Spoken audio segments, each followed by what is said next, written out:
been waiting very patiently. They're stripped down and ready, these 8 athletes. You can see Kambundji, one of the darlings of the 2014 World Championships in Zurich, goes up against Stewart Jetta, second fastest woman in history. There is Mujinga Kambundji. Had a fabulous time at those European Championships 2 years ago, but struggling to make her mark amongst the best in the world. Karen Stewart, well, at 32, the Jamaican has been there and done it.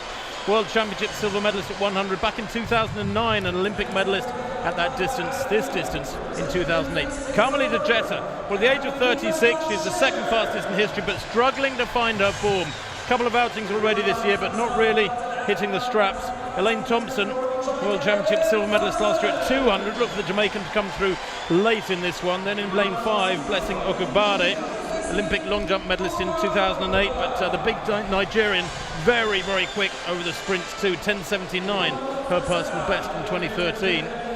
Alexandra Anderson goes for the USA in lane 7. World Championships silver medalist in the sprint relay for the USA in 2013. Then Okparaibo of Norway. Hetzi Okparaibo, Nigerian born, has lived in Norway since she was 9 years old, the 11 times national champion for the Norwegians. And Karina Horn of South Africa, their national record holder, the 27-year-old, completes the lineup in lane 9, 5 times South African champion.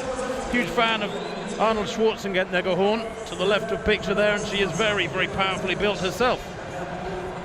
Well, 5 women in the world have gone under 11 seconds so far this year. It is early days. No one in this field has done it yet in 2016, and I rather fancy that the meeting record of 11:14 might have a degree of vulnerability to it. That was by Chandra Stirrup of the Bahamas back in 2010.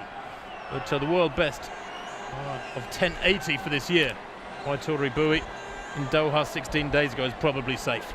Kambundji in 2, Karen Stewart in 3, Jetta goes in 4, Elaine Thompson in 5, the fastest in the field this year, Okubade 6, Anderson 7, Okparaibo 8, Horn to the left of picture in lane 9.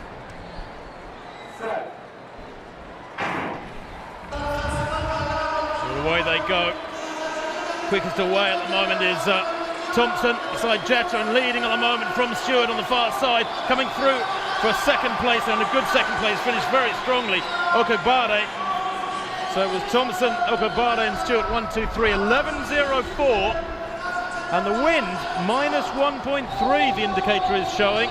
Well, if that's the case, then it's swirling like crazy, because we've had wind speeds of up to 6 meters per second over the last couple of hours. It was stronger in the afternoon, but now it's in their faces. The 11:02 is a very, very worthy meeting record, and Stewart, had they had a still air or even a positive wind of that strength, she'd have gone quite some way under 11 seconds. Yeah, I agree with that. It's a very good start. Look at the second lane in, and that is Karen Stewart going well at this stage, and outside her Elaine Thompson, who was the form at 11:07 in Kingston earlier on in April. Looks very, very strong, pretty useful over 200 as well. And then Okubade Igutoguno in second place. Another little look at the start with Karen Stewart just fading a little bit. Stewart, of course, has been at the top of the tree in the past, but Thompson, well, world champion, silver medalist last year at 200 meters. She's got terrific speed, endurance, and that looked easy, didn't it? Looked very comfortable in the end. There was no pressure in that face. Her body language showed that she was well within herself there. Look at that. How easy is that? That looks really good at 11:02, and Okubade 11:11 and Stewart 11:19. Well, despite the headwind, the first 3 there, certainly Okubade and Stewart setting the season's best. Thompson as well, that new meeting record of 11:02. Very impressive indeed. I bet she'll